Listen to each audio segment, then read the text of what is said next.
Let me try this again. Because something happened and it just was weird. But that's my life.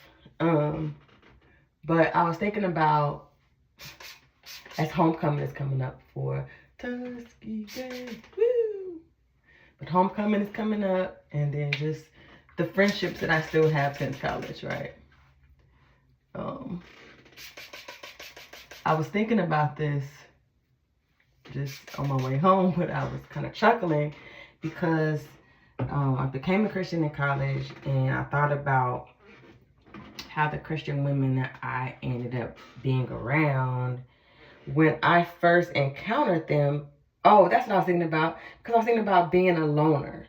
Like how that literally would be what you would use, the words that you would use to describe me. That was who I identified as. And I had a couple friends in like different schools. But like for the most part, I'm good by myself. And I didn't, I'm sure I said that.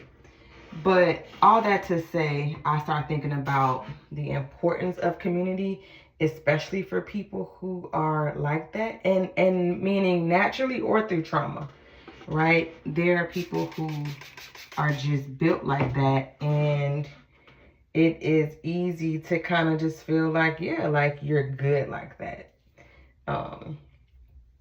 And it's just not I was thinking about Genesis, how that it specifically speaks to the fact that, yes, it says it's not good that man should be alone and God created a woman, but it also speaks to the fact of aloneness, period, is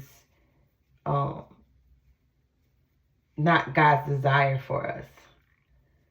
So, there are more implications to specifics dealing with that scripture that I'm not here to exegete or eisegete. I was thinking about this. I'm just kind of sharing, like, I'm not trying to be no Bible study teacher, but yeah, just sharing something that I believe that the Lord brought to my mind.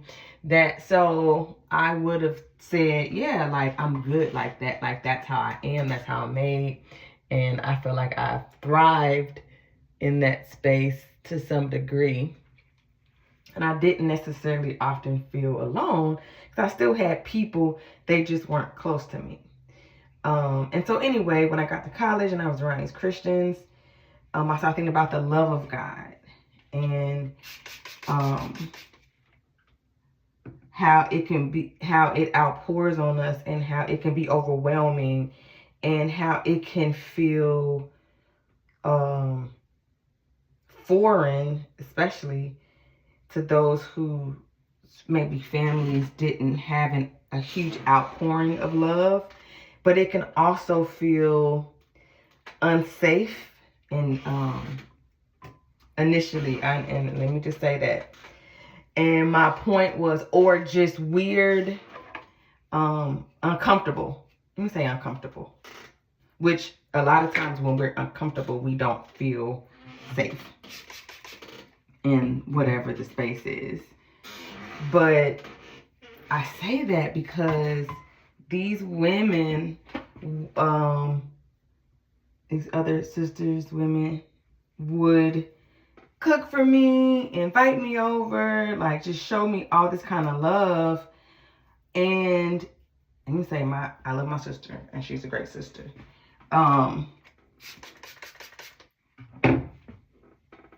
But like we didn't have that kind of relationship, so that's number one. We are definitely much closer now as adults, but we are like 6.5 years apart. So it is definitely makes sense that when I was 12 and when she was 12 and I was 6, we weren't best friends, right? Like, and all the way up. So anyway, but these women, loved on me in ways that I just thought they were gay. And I was chuckling about that in the car. I just thought they were gay. And that just kind of is what it was. I wasn't tripping on it, I don't think. It just was kind of like, it felt like when a dude is trying to get with you, like that's how they served me. And then I was like, yo, because the brothers did the same thing, mind you. The brothers that were I was around in college, they did the same thing. Let me be clear. And some of them would be like, you know, I just want you to know that I got a girlfriend, or like, I ain't trying to get with you, you know, but they would literally be doing the same thing. And it made me think like how we as Christians how our love can be and look different. And it can feel overwhelming and uncomfortable to people. And granted, mind you, be mindful of that. Don't just like, clearly, don't just disregard that, right? But yeah, I was like, yo, like, I think about times like later on in years going as the years went by, that happened to me as I was meeting certain women in relationships, especially here in Atlanta. And, you know, women being like, you know, I do like other women. Like, I'm not sure if that is what, you know, whatever. And I'm like, oh, no, like, that's not what it is. You know, I just really want to help you. I just really want to be there for you, or whatever it is. And it wasn't something that I was like, oh my gosh. Like, I was like, I'm just loving you. Like, you know what I'm saying? Like, I'm being a Christian. Like, you know, it wasn't anything that I felt like I needed to necessarily adjust. Now, there are people that do need to make adjustments depending on our different behaviors, to be clear. But I'm just speaking just candidly. Like, I recall those situations happening, and then it's just like, oh yeah. But I also, it made me think about also, though, I wanted to say this when it comes to the awkwardness, because it's still happening between brother-sister relationships, right, in the church. And there is realities that, you know, women specifically, and men, because I've definitely had guys be like, wait, I thought she was feeling me. And I'm like, oh. One time that happened, and I definitely had a boyfriend or was talking to somebody, and I was like, oh, no, I just was like being a Christian to you, Christian sister. And I'm not sure how that conversation ended. Honestly, I'm being honest. I don't fully remember, but I also remember having those same thoughts about guys as well. Like, wait, so does he like me? And granted, I had a homeboy be like, that's why you just ask and just ask. And I know sometimes we don't be wanting to ask. We just want to move on or do the things that we want to do that make us feel comfortable.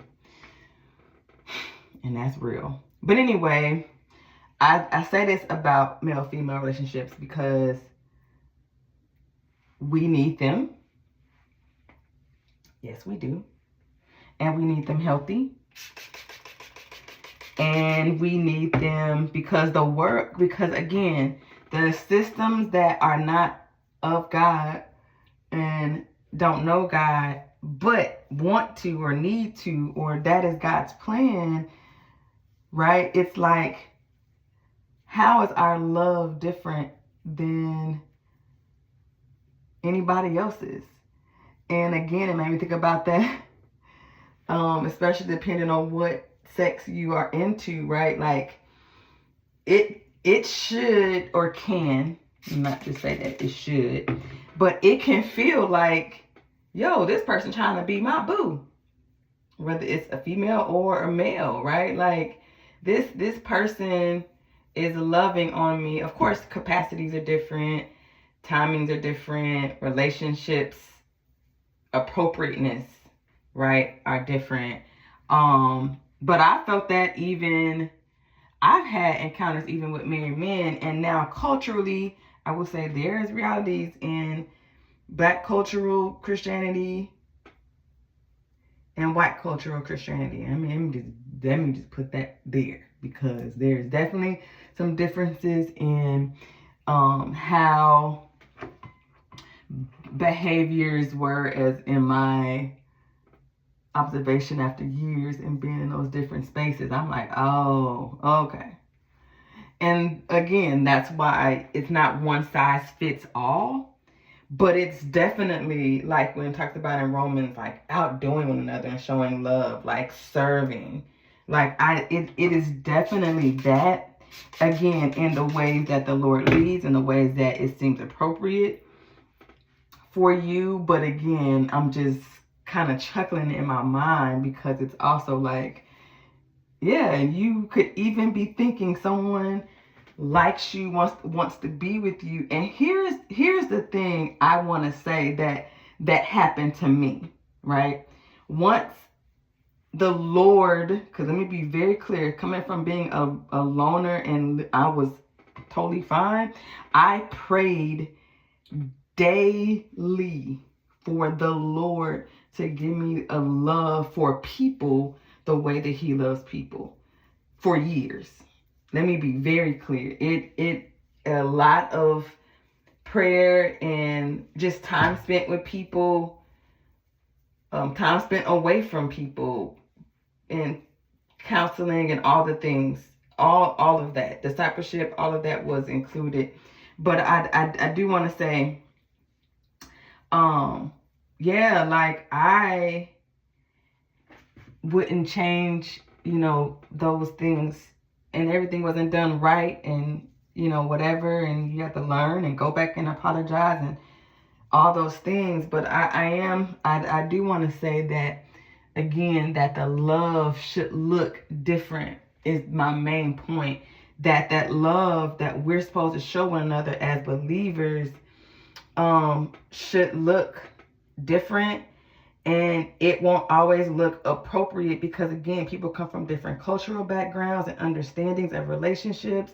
I've known people be like, if you smile at my husband, if you look at my wife, and that's your expectation, and that's how you feel about the situation. And that it's not a lesser thing or anything, right? But the reality is that how we see how God shows us love in our lives will reflect how we show love to others and what we expect others to show love for us. But it just made me definitely, again, just think about, and I know there's so many nuances, right? Because of course people sin, and there are people who are genuinely seeking to destroy relationships and hurt people and all of those things. And the Lord knows those people and knows those things. And so again, I'm not here to debate that or anything, but I am here to say that our love will be and will look supernatural by the grace of God. I'm saying that. And we will do it with courage. We will not be afraid to love and to serve, to sit with people who may need us to do that. And again, especially in the reality, even just being here in Atlanta, but it's everywhere. If there are people who are same-sex loving, same-sex attracted, the call for us to love them and care for them and sit with them and be who Christ would be to them is the same. Again, every individual is different in how the Lord leads you to do things, to be clear. But every individual, no matter what their struggles are, no matter what their different temptations are, we are called to love them with a pure heart, right? Love them the way Christ shows us love and has given us an outpouring of love and mercy and grace. And if it is some uncomfortable attractions that are happening, no matter again who it's from, males or females, don't let that discourage you from doing what God has called you to do. How many minutes is this? 15 minutes. Yes, don't let it discourage you from doing what God has called you to do. That's really the main thing. Do what God has called you to do. Trust that the Lord will take care of the hearts of everyone else, because that's not your job. But do, love people in wisdom, definitely. But you cannot control their different temptations, attractions, and whatever the case may be. So, yeah, I do just want to share that because that is what was on my heart this morning. So, be blessed, because you already are blessed.